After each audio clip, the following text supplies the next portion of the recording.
Hey y'all, it's your favorite 40-year-old man who sounds like a pubescent girl, Tony. And today I bring you yet another redesign video, and today I'm redesigning classic creepypastas. And if you don't know what a creepypasta is, allow me to be the one to introduce you to peak! A creepypasta can basically be boiled down to a campfire story. You know, it's supposed to scare you, it's supposed to make you poop your pants a little bit, you know, like we all do when we hear scary stories. Or at least I do. So now that that's out of the way, I'm gonna get to redesigning 3 classic creepypasta characters. And if there's a character or a series you want me to redesign, then leave a comment. I'll definitely see it, and I'll probably make it. Make sure to subscribe to my YouTube channel because I like numbers being higher than they are now, and read my webtoons. So for the first creepypasta character I'm redesigning, we're going to take a look at a niche story. It's not as well known as some of the later ones. It's called Slender Man. Now I think we all know this guy's deal. Started out as a forum post that ballooned in popularity, ultimately ending up like all of my marriages, Really, really bad and messy and gross and kind of like sticky. But thankfully, the original Slender Man has stood the test of time in the internet's eyes and remained one of the most popular creepypasta characters, ever.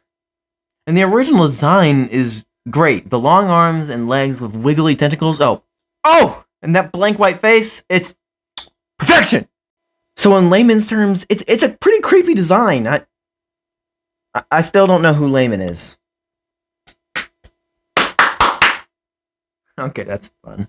So here's my redesign. It's essentially the same exact thing, like what I said literally no less than 60 seconds earlier. But his face is now like melty, and it reminds me of a Fortnite skin, honestly.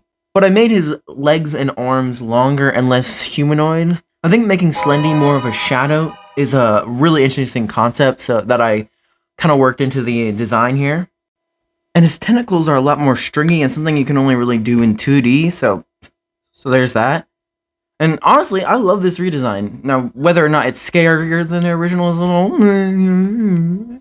But I think that's pretty sweet. Sweet as sugar. Sweet as candy. Sweet as pudding.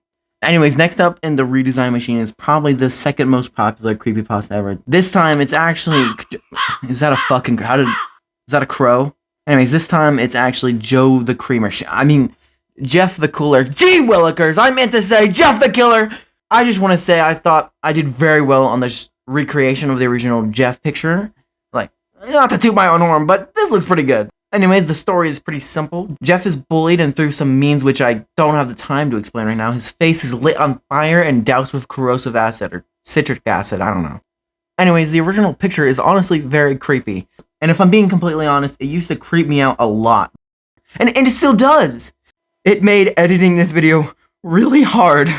Anyways, I think I found a redesign to match the caliber of the original picture, maybe. So here it is, my Jeff the Killer redesign. He's got a baggy shirt on, and his dogs are a-barking! And he's got the same greasy hair, crooked smile, and for some reason a baby hand. How did I not catch that?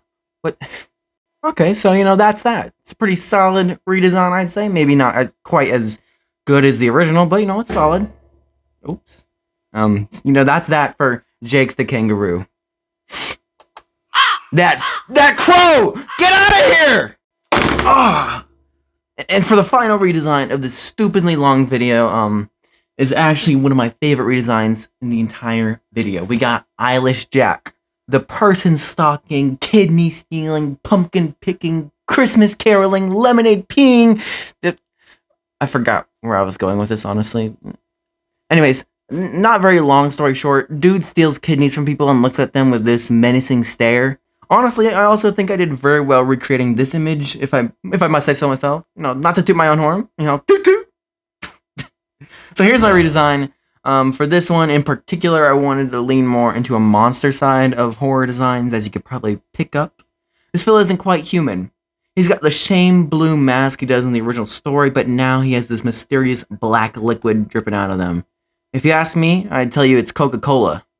But in reality, it's actually liquid tar. That detail is from the story, not me. And the tar covers his entire body, so it covers his true structure of, how he's built. I'm just gonna assume you're picking up what I'm putting down and move on to what's next in the script. but the tar doesn't cover his open flesh wound with bones sticking out like it's on display of the Camden, New Jersey Museum of Modern Art, which isn't a real place. I just thought it was kind of funny. I mean, I kind of thought it was funny. Nobody asked you! And you can see his sickly hand gripping a kidney with his spiny, gross, tarry fingies. Yuck. And this is faux show one of my favorite designs in this video, and maybe even my life. My entire life. All 40 years of it. And I think this is probably the best redesign I could make out of the original Eilish Jack redesign. That crow! Get the crow out of here, man! And that wraps up this one, folks. I hope you like my redesigns.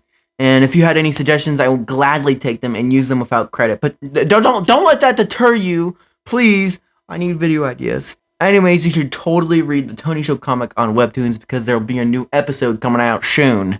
Very, very soon. Someday. Hopefully. Stay safe. Happy holidays. And someone please get that fucking crow! See ya. I want you to know I spit everywhere when I yelled that.